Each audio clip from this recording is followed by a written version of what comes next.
Hi, my name is Morgan, and in this video, I'm going to show you how to use a double boiler herb pot to prepare dried ginseng roots.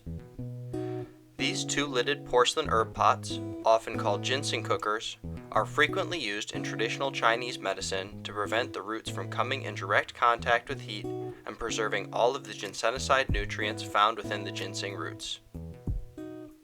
Fill the herb pot with a small amount of water and add the ginseng roots. Next, close the ginseng cooker and place inside another pot with about 2 to 4 inches of water at the bottom. Cover the pot and cook on medium for about 20 to 30 minutes. Once the roots have finished cooking, remove the ginseng roots from the ginseng cooker and allow them to cool. These softened ginseng roots can be eaten right away or sliced with a sharp knife and dried for later use.